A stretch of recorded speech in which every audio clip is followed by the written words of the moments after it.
और अल्लाह तेरा ही नाम सबको सम्मति दे भगवान। अच्छा, ये जो भजन आपने कहा ये मंदिरों में तो होता है, मस्जिदों में कभी नहीं होता। जो मोहम्मद को नहीं मानता ये काफिर का माना है। काफिर कोई गाली मैं नहीं मानता, मैं नहीं मानता। जब आप अल्लाहू अकबर कहते हैं तो उसका मतलब होता है कि केवल अल्लाह ही महान है। इसका मतलब ये नहीं। तो क्या होता है? इसका मतलब है अल्लाह सबसे बड़ा है। तो फिर महादेव से बड़ा कैसे हो गया? अब अल्लाह महादेव को किसी ने पैदा किया है? अस्सलाम वालेकुम दोस्तों, मैं हूं शारिफ खान। आज की वीडियो में आप देखने वाले हैं कि सुदर्शन न्यूज़ चैनल का टीवी एंकर सुरेश चौहड़के ने इस्लाम धर्म को लेकर इस्लाम धर्म गुरु जो इस्लाम मज़हब के अंदर मौलाना होते हैं उनसे कुछ ऐसी बातें कही हैं जिनका जानना आप लोगों के लिए बहुत ज़रूरी है। आज मैं आपको एक सुदर्शन टीवी चैनल की डिबेट दिखाने वाला हूं जिसके अंदर अल्लाह को लेकर, भगवान को लेकर सुदर्शन टीवी चैनल का जो सुरेश चौहड़के है, जो अंधभक्त है, जिसका काम हमेशा से हिंदू मुसलमानों के बीच में टकरार कराना रहता है, खुलेआम तलवारें लेकर मुसलमानों को धमकी देता है, बंदूक उसके हाथ में आप देख सकते हैं। इतना ज़्यादा निचले स्तर पर गिर कर के मुसलमानों के खिलाफ जाता है कि आप सोच नहीं सकते। आज मैं उसकी वीडियो दिखाने वाला हूं आपको, जिसको देखकर आप दंग रह जाएंगे। चलिए वीडियो शुरू करते हैं और उसके बाद फिर बात करते हैं कि किस तरह से सुरेश चौहड़के ने मुस्लिम मौलाना के सामने इस्लाम धर्म को और अल्लाह को क्या क्या कहा है। तो चलिए शुरू करते हैं वीडियो। हमारे यहाँ से आपका चेला बन के गया है और अभी एक सरकार बनाई है। नहीं, मुल्ला उमर हमारे यहाँ के ये गलत है कि मुल्ला उमर यहाँ के पढ़े हुए हैं, ये गलत है जो। लेकिन देवबंदी मदरसे में पढ़े हैं, भले ही यहाँ ना पढ़े। नहीं, देवबंदी मदरसे में अगर पढ़ा है उन्होंने पाकिस्तान में पढ़ा है, हिंदुस्तान में नहीं पढ़ा है। तो आप देवबंदी मदरसा जो पाकिस्तान में है उसको गलत मानते हैं? नहीं, हम किसी को गलत नहीं मानते। मुल्ला उमर को गलत मानते हैं? नहीं, हम क्यों किसी, हमारी कभी मुलाकात नहीं, हम कैसे कहते कि वो गलत है। लेकिन आप मीडिया से तो जानते ही है ना? मीडिया में हम नहीं जाते हैं, हमारा मीडिया से कोई ताल्लुक नहीं। हमारे मेहमान हैं तो हम बैठ गए, नाम तो मीडिया को यहाँ आने भी नहीं देते। नहीं, आए हैं तो लेकिन अगर आपका उसका संबंध नहीं है तो जब उसको आपके चेले के तौर पर प्रस्तुत किया जाता है तो डिनाई करना चाहिए ना। हमने मना किया, हमने ये बात कही कि उनको देवबंदी क्यों कहा जाता है। लोग ये समझते हैं कि वो देवबंद के पढ़े हुए हैं, वो देवबंद के पढ़े हुए नहीं हैं। हमने कहा कि वो सिर्फ इसलिए देवबंदी कहा जाता है कि जब देवबंद के सबसे बड़े मुखिया हज़रत शेखुल हिंद रहमतुल्लाह अलैह, जिनके दिल दिमाग में अंग्रेज़ की दुश्मनी भरी हुई थी और वो ग़ुलामी की ज़ंजीर को तोड़ना चाहते थे, उन्होंने सबसे पहले हिंदुस्तान में अंग्रेज़ के ख़िलाफ़ आज़ाद हुकूमत कायम की थी अफ़गानिस्तान में, और यहाँ से अपने चेले भेजे थे। उन चेलों ने जो वहाँ काम किया है, ये जो आज के तालिबान हैं या उनकी औलाद हैं या औलाद की औलाद हैं, चूँकि वो देवबंद के थे इसलिए वो देवबंदी के, वरना तो ये लोग तो न देवबंद में आए हैं। तो आप तालिबान का विरोध करते हैं? विरोध करने, हम तो किसी का भी विरोध नहीं करते हैं। विरोध करने का क्या ताल्लुक है? वो लोग मुसलमान अपने आप को कहते हैं, वो तालिबानी हैं, क्या कर रहे हैं हमें कुछ, हम तो अपनी सारी ज़िंदगी में आज तक कभी अफगानिस्तान गए भी नहीं है, हमारा क्या ताल्लुक है। जब सारी दुनिया आपको यहाँ बैठे बैठे सुनती हो, आपको क्या जानने की जरूरत है? कहीं पर दुनिया का हर मुसलमान आपका फतवा मानता है। नहीं, ये बात नहीं है। फतवे की चीज़ दूसरी है। हमारा ताल्लुक अगर है किसी से तो हम वो वहाँ जानते, वो हमें बुलाते, हम वहाँ जा कर के काम करते।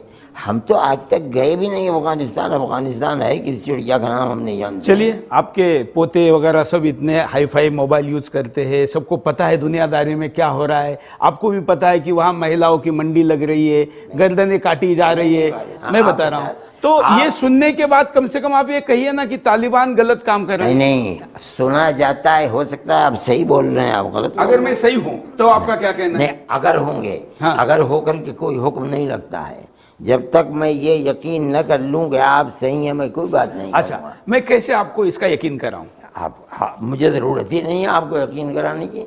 मेरा ये मोबाइल है, इस मोबाइल के अंदर कोई व्हाट्सएप नहीं है, मैं दुनिया की कोई खबर नहीं सुनता हूँ। आप मुझे फ़ोन करेंगे, आप मेरे भाई की तरह हैं, आपकी फ़ोन को ले लूँगा, मुझे ज़रूरत होगी आपकी, मैं इसके सिवा दुनिया की किसी चीज़ को नहीं जानता हूँ। मेरा क्या ताल्लुक़ है, मैं किसी आदमी से बहस नहीं करता हूँ। तालिबान के यहाँ ये बहस नहीं है, ये चर्चा है ना, हम कोई बहस नहीं कर रहे। चर्चा तो आजकल मोबाइल के ऊपर इतनी गलत चर्चा है, ये तो झूठ का पुलंदा है इसके अंदर। मैं किसी की बात का अपनी आंख से देखता हूँ, सुनता हूँ, अगर मुझे यकीन होता है बात करता हूँ, नहीं होता तो चर्चे तो बहुत होते रहते। मुझे क्या मुसीबत पड़ी है कि उसके अंदर फंसूँ। अच्छा, तालिबान जो भी कर रहा है, आपके पास जो भी जानकारी है, मेरी छोड़ दीजिए, जो भी है उसमें क्या गैर इस्लामिक है और क्या इस्लामिक? मैं नहीं जानता हूँ। मैं सिर्फ इतना जानता हूँ कि तालिबान ये कहते हैं कि हमारा अल्लाह एक है और हज़रत मोहम्मद अल्लाह के सच्चे रसूल हैं अलैहिस्सलाम। मैं ये जानता हूँ।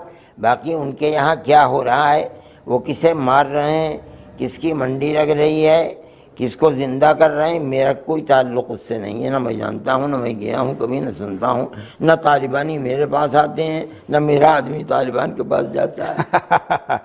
ऐसा माना जाता है कि वो आपके ही सारे पुस्तक पढ़ते हैं। यही बात है। वो हमारी पुस्तक क्या है, हमारी पुस्तक तो कुरान है। दुनिया में सारी दुनिया के मुसलमान उसको पढ़ते हैं। हमारी कोई पुस्तक पढ़ते हैं? आप ये बताइए कौन सी पुस्तक पढ़ते हैं? मैं आप ही से पूछता हूँ, बताइए। नहीं, मैं तो कुरान के बारे में सिर्फ जानता हूँ, मैं तो बाकी पुस्तक के बारे में जानता नहीं। कुरान की भी जानकारी मैं आपसे लूँ तो मुझे ज्यादा अच्छा लगेगा। मैंने तो सईद वसीम रिजवी के साथ एक संवाद किया था, उन्होंने 26 आयतों को निकालने के लिए कहा था, वो भी मेरे प्रश्न में था कि उस पर आपका क्या कहना है? मैंने उसका जवाब लिखा है, आप मेरी वो किताब देखिए, वो हिंदी में पढ़ा हुआ है। मैंने उसका जवाब दिया है कि जिन आयतों पर वो इतराज़ कर रहे हैं वो कुरान को जानते नहीं, वहीं उसका जवाब लिखा हुआ। मैंने कहीं इधर उधर से बात नहीं दी। मैंने कहा 5 आयत पहले पढ़ो, 5 आयत बाद में पढ़ो, तुम्हें उसका जवाब मिल जाएगा। आपने मेरे उस जवाब को देखा नहीं है। नहीं देखा। हाँ, इसलिए आपसे पूछ रहे हैं। मैं आपके भेजूंगा, आप मुझे अपना नंबर देंगे, मैं आपको और हिंदी में भेजूंगा मैं आपको। वैसे तो मुझे लग रहा है मुझे भी उर्दू सीखनी चाहिए। आप सीख रहे, बहुत अच्छी बात है, बड़ी क्योंकि कई चीजें आपको पहले ही सीखना चाहिए था। आप हिंदुस्तान के रहने वाले हैं तो हिंदुस्तान की वो जबान जिसको आप बोल रहे हैं, मुझसे बात कर रहे हैं उर्दू को, आप उर्दू जानते क्यों नहीं हैं? आपको लिखना भी चाहिए लेकिन था, लेकिन आप बाकी भाषा का विरोध करते हैं। नहीं, मैंने कौन कहता विरोध? तो फिर अभी योगी जी ने कहा है कि मदरसों में दूसरी भाषा जानने वालों को भी लेंगे। नहीं, हम नहीं विरोध करते। हमारे यहाँ हिंदी पढ़ाई जाती है, हमारे यहाँ अंग्रेजी पढ़ाई जाती है। तो जो अभी मदरसों में उन्होंने कहा है कि गैर हिंदी, जहाँ उर्दू भाषा की आवश्यकता नहीं, ऐसे विषय पढ़ाने के लिए जिसको उर्दू नहीं आती ऐसे शिक्षक भी लेंगे, उसका आप विरोध कर रहे हैं। कौन विरोध कर रहा है? आप बताइए, मैंने विरोध किया? आपके लोग कर रहे हैं ना, आप नहीं कर रहे। तो बताओ किसने विरोध किया है? अब मुझे तो ये समझ में आता है कि हिंदुस्तान की उलेमा काउंसिल हो, आप ही की है, मुस्लिम पर्सनल लॉ बोर्ड हो, आप ही का है। ये कोई चीज नहीं है। अच्छा, मुस्लिम पर्सनल लॉ बोर्ड आपका है कि नहीं? मैं भी उसका एक मेंबर हूँ। हाँ, तो फिर मुस्लिम पर्सनल लॉ बोर्ड ने विरोध किया। क्या विरोध किया? मदरसा बोर्ड ने विरोध किया। उन्होंने कहा है कि उर्दू आना अनिवार्य है। हम ये कहते हैं, देखिए आप समझें इस बात को, आप नहीं जानते हैं। असल में इस्लाम अरबी ज़बान का है, लेकिन हिंदुस्तान के अंदर जब फारिस के लोग आए, फारसी बोलने वाले, तो यहाँ के मुसलमानों ने पूरे अरबी लिटरेचर को फारसी ज़बान में मुंतकिल कर दिया। फारसी ज़बान जाने लगी और चली गई, तो ये उलमा का काम था कि उन्होंने फारसी के लिटरेचर को उर्दू में मुंतकिल कर दिया। आज उर्दू है, अभी ज़िंदा है, हम चाहते हैं ज़िंदा रहे, लेकिन अगर उर्दू जाएगी हम उसे हिंदी के अंदर लाएंगे। लेकिन हमारे बच्चे हिंदी पढ़ते हैं, स्कूलों के अंदर 95-98% तो मुसलमान ही स्कूलों ही में पढ़ते हैं, वो उर्दू नहीं जानते हैं। हम ये चाहेंगे कि हम सारे लिटरेचर को फारसी से उर्दू ज़बान के अंदर ले आएँ, उर्दू में, उसके बाद हिंदी में ले आएँ। तो ये वो चीज़ है कि हम ये चाहते हैं कि उर्दू अभी बाकी रहे, बड़ी साफ सुथरी है। और हिंदुस्तान के आज़ाद कराने के अंदर जितना बड़ा किरदार उर्दू का है, किसी दूसरी ज़बान का नहीं है। इसलिए हम ये चाहते हैं कि उर्दू ज़बान हमें उससे मोहब्बत है। इस विवाद में जाएंगे तो फिर वो अलग बात हो जाएगी। आप जाएं, क्योंकि हम कहेंगे भाई मराठी ज़बान का सबसे, हाँ ठीक है, वो भी है। फिर तो आप पंजाबी कहेंगे हमारा सबसे ज़्यादा। मैं कहता हूँ, लेकिन मैं कहता हूँ, मेरे बात सुने, आप मुझसे उर्दू में बात कर रहे हैं, मैं मराठी नहीं जानता हूँ, मैं आपसे उर्दू में बात कर रहा हूँ। जिस जबान में आप बोल रहे हैं उस जबान की मुखालफत आपको नहीं करनी चाहिए। नहीं, कहा कर रहा हूँ, बहुत अच्छी बात है, ये तो हिंदी बोल रहा हूँ। बहुत अच्छी बात है, हिंदी नहीं बोल रहे हैं और आप। मैं कह रहा हूँ ना, मैंने तो खुद कहा कि उर्दू पढ़नी चाहिए। बहुत अच्छी मैं बात। तो कहता हूँ कि हर हिंदुस्तानी को कुरान पढ़ना हाँ, चाहिए, तभी तो उसको पता चलेगा ना कि क्या लिखा है। मैं आपको दूंगा, बुलाओ उठाओ।